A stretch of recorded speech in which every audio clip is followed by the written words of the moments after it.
put your headphone in.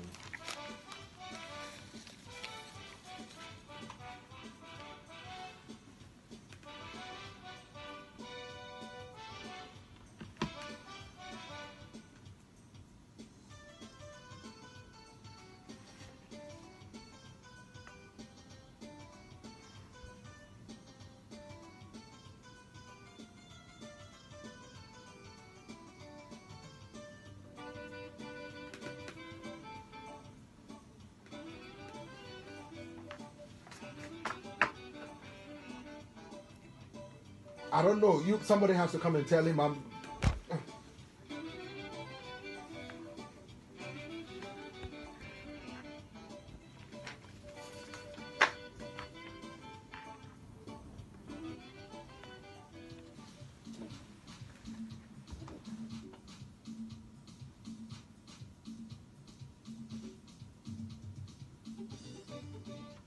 You are listening to Nightline Africa on the English service of the Voice of America. I'm your host, Peter Clotte in Washington, D.C.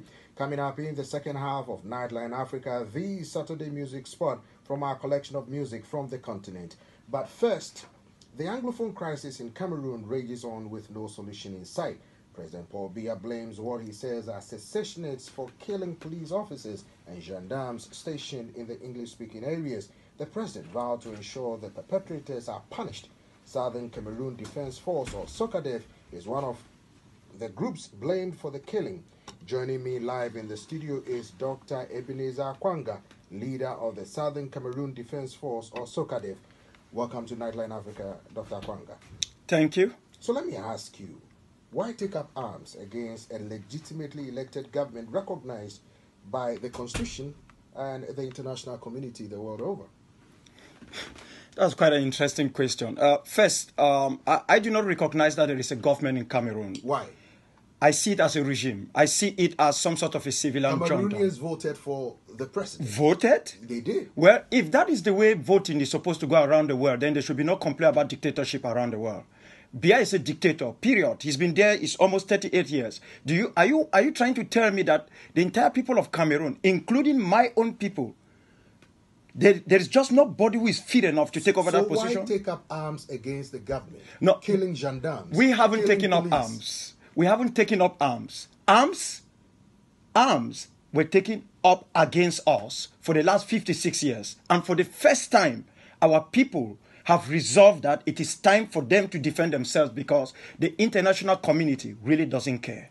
Well, but police officers have been killed. Gendarmeries have been killed. Places in the English-speaking areas have been torched, including villages, where young men and women supposedly have been hounded because of actions of SOCADEF.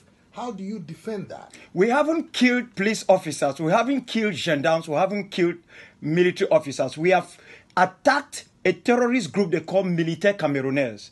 That is a terrorist group that has been attacking our people. Who designated it as a terrorist group? Well, they are mandated by the Constitution. No. Excuse me. There is first no constitution running Cameroon. Cameroon is there are more than 3 different constitutions. Biya gets up in the morning. The day he has discussed where with Chantal, he gives a slap on the right hand. The day he doesn't discuss his where, he gives a slap on the left hand. This is a country which is run based on how this man gets up from sleep. But he is the president of the country. No, he is not the president of Cameroon. He is the president of his family, who is a dictator of Cameroon.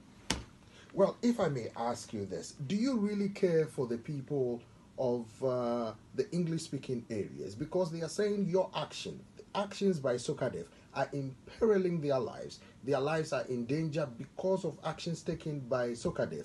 Villages have been torched or burned down. Property have been destroyed. And then issues of human rights abuses, all in the name of SOCADEF. I'm just from the ground. I haven't even reached my home. I left the airport and drove straight to Voice of America. This is what I want to tell you. I don't know who are those people who are telling you that their lives are in peril. For the first time, the Ambazonian people, the people of the former British Southern Cameroons, are able to have the opportunity to say, yes, we have come of age. We can defend ourselves. We are merely out to defend our homeland, to protect our people from a scourge of a tyrannical regime that has imbued so much pain and persecution on our people for the last 56 years. But you understand that your actions by the Constitution is treasonous, and those who follow you or those who are under your command, you call yourself the chief, Commander-in-Chief of the SOCADEF. Now, those who follow you are committing or aiding and abetting treason, and those people, including yourself, could be tried and prosecuted for treason. One of the things I want you to understand is that when one engages on issues of freedom, there is no limit. The right to self-defense is an international right under international humanitarian laws. And we are not going to allow any individual or regime to define who we are. Nobody is going to define us. We will define ourselves. We are freedom fighters. We see Biya and his regime as terrorists, as people who have abrogated their own very laws that they have made, which of course are not good for us. So we are not worried about the whole issue of being called, falling under the canopy of treasonable acts and all whatnot. All what we are concerned is, do we have the capacity to fight for our freedom? Are we willing to die for something we